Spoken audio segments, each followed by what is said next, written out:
dulu kelengkapan dan kerapian kalian ya.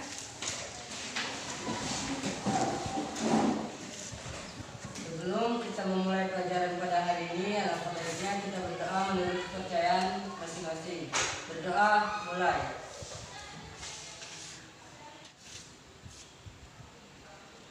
Berdoa selesai. Alhamdulillah ya, walaupun sudah siang kalian masih tetap semangat. Hadir semua? Ibu cek satu-satu dulu ya. Nofriansa, Tarik Andika, Hadir, Bu. Sri Wahyuni, Hadir, Bu. Intan, Hadir, Bu. ya, sudah Ibu absen. Masih tetap semangat ya buat belajar? Masih. Nah, materi kita pada hari ini, Aktif Pancasila. ya, materi kita hari ini adalah kasus pelanggaran hak asasi manusia dalam perspektif Pancasila. Nah, nyanyi bareng-bareng ya.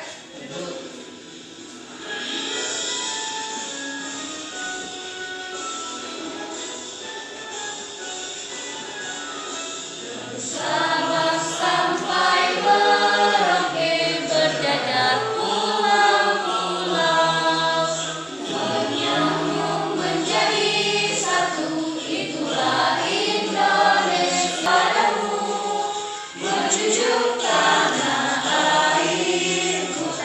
airku Indonesia.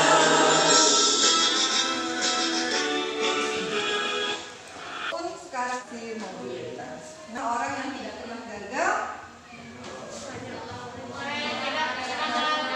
ya, jangan takut gagal karena orang yang tidak pernah gagal maju. Kita jangan pikir takut gagalnya, gitu kan? Tapi kita berpikirlah kalau nanti gagal pun kita bisa memperbaiki diri dari kebenaran hak asasi manusia dalam perspektif Pancasila.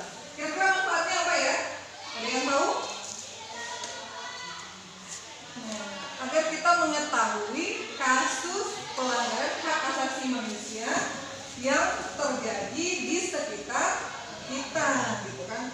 Kemudian kita tahu faktor penyebabnya. Materi pokok kita yaitu yang pertama hak asasi manusia dalam Pancasila. Kemudian yang kedua ini adalah kasus-kasus pelanggaran HAM. Jadi kita nanti membahas hak asasi manusia dalam Pancasilanya, kemudian kita membahas juga tentang kasus-kasus pelanggaran HAM. Nah, karena kasus pelanggaran HAM itu di Indonesia itu masih tinggi ya, kasus pelanggaran hak asasi manusia, baik yang terjadi di lingkungan keluarga, kemudian di sekolah, di masyarakat juga, bahkan di lingkungan berbangsa dan bernegara.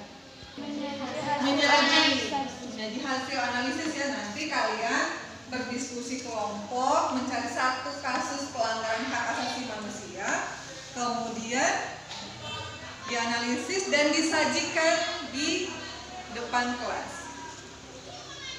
Nah, untuk penilaian, penilaian itu ada 3. Mungkin kalian juga sudah tahu ya, udah sering ya Ibu menyampaikan penilaian itu ada penilaian afektif dari sikap, gitu kan. Kemudian penilaian kognitif, KPD yang kalian kerjakan, dan dari tes pada akhir pembelajaran.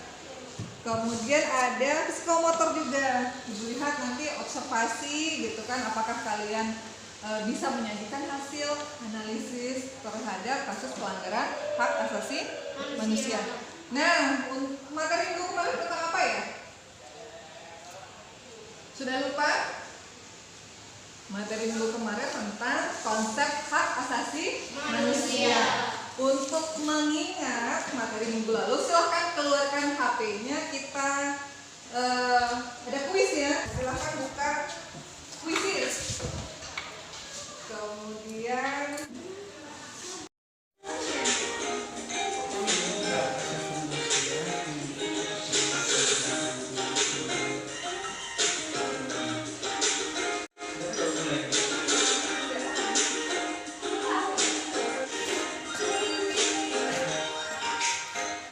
tentang hak asasi manusia, dan ada Undang-Undang Nomor 26 Tahun 2000 tentang Pengadilan Hak Asasi Manusia.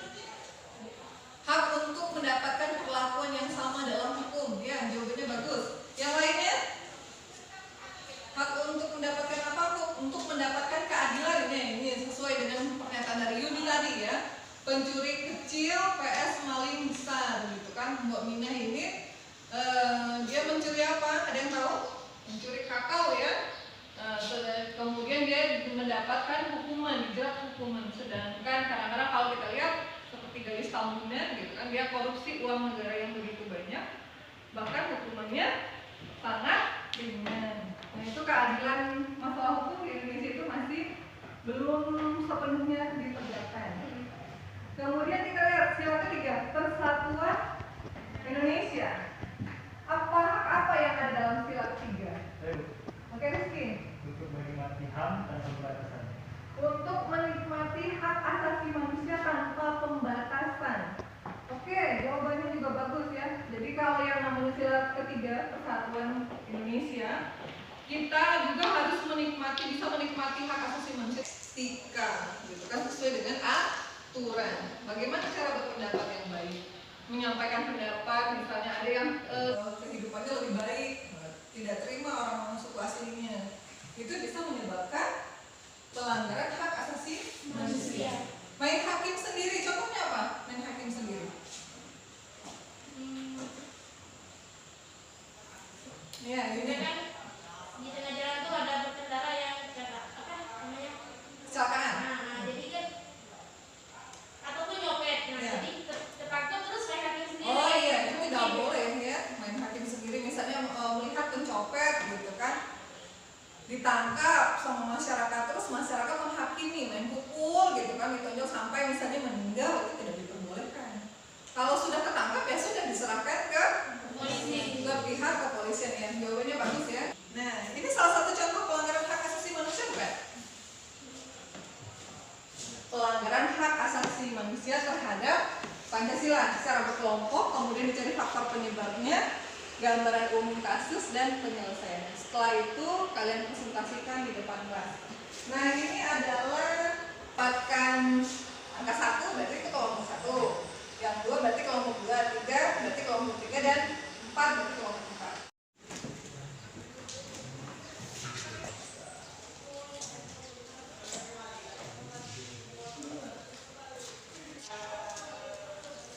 Nah, terakhir. Kebagian semua ya. Oke, ini kelompok 1 silakan acungkan tangan dan posisinya di sebelah sini ya.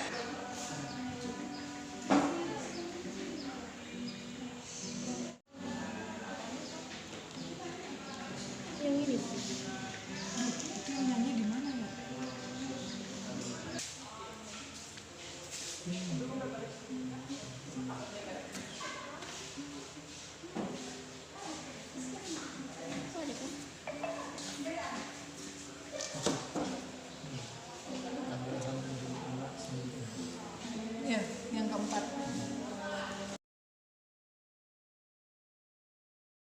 Assalamualaikum warahmatullahi wabarakatuh. Waalaikumsalam warahmatullahi wabarakatuh. Kami dari kelompok 3, perkenalkan nama saya Sriwardini. Nama saya Dea Putri. Nama saya Indra Wirauta. Kami dari kelompok 3 ingin membahas tentang hak asasi manusia dengan kasus dengan judul pelanggaran HAM kasus penyerangan asrama mahasiswa Papua di Surabaya. Di mana faktor penyebab terlebih dahulu latar belakangnya adalah adanya pembakaran bendera merah putih di asrama mahasiswa Papua yang dilakukan oleh mahasiswa asal Papua. Kronologinya di mana Direktur Lembaga Bantuan Hukum atau LBH Papua Emmanuel Gobay menilai tindakan pengepungan asrama mahasiswa Papua di Surabaya anggota Ormas telah melanggar HAM. Apabila keesokan harinya 17 Agustus polisi mulai memaksa masuk ke asrama sembari membawa senjata pelontar gas air mata. Lalu sebanyak 43 siswa di dalamnya pun sempat ditangkap meski saat ini telah Penyerangan asrama mahasiswa Papua di Surabaya ya. Nah, ini kasus yang masih hangat terjadi lah baru-baru ini gitu kan, tahun kemarin. Ada yang mau bertanya? Oke, siapa namanya? baiklah saya Lagi? Kalau tidak ada silakan ditutup ya. Baiklah, itu adalah sedikit presentasi dari kelompok kami, kelompok 3. Kami akhiri. Wassalamualaikum warahmatullahi wabarakatuh. Waalaikumsalam warahmatullahi wabarakatuh.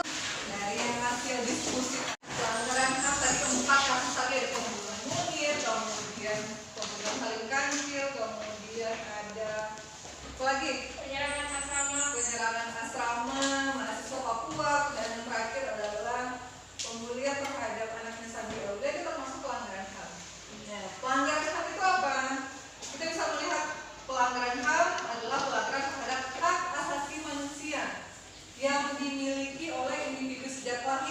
bukan diberikan oleh siapapun. Nah, kita sering dengar atau lihat dalam kehidupan kita terjadinya berbagai pelanggaran hak asasi manusia. Jadi yang namanya hak asasi manusia itu bukan diberikan oleh pemerintah dan tidak bisa dicabut, tidak bisa dibagi, tidak diberikan oleh orang tua, tapi hak asasi manusia itu langsung dari Dibawa dari lahir. ya, dibawa dari lahir atau dalam kandungan. Nah, namun tahukah kalian apa yang menyebabkan terjadinya pelanggaran hak asasi manusia? Ada penyebabnya itu apa saja? Faktor penyebabnya. Ada yang tahu? Kurangnya kesadaran pada diri seorang itu. Kurangnya kesadaran pada diri seseorang. Bagus. Itu adalah faktor internal. Nah, faktor internal dari dalam diri seorang pelaku pelanggaran HAM, atau bisa disebut juga dengan kurangnya kesadaran, kemudian adanya rasa egois terhadap diri seseorang. Misalnya karena tadi gitu kan ingin mengambil keuntungan seorang kepala desa gitu kan dari hasil tambang pasir, ya udah dia tidak memikirkan bagaimana nasib para petani di sekitar penambangan pasir gitu kan. Akhirnya kan tanahnya tidak subur. Itu rasa sikap egois yang dimiliki oleh manusia. Nah, ada dua ya, faktor internal dan faktor eksternal. Tadi yang sudah dijelaskan oleh Yuni itu adalah faktor internal. Kemudian faktor eksternal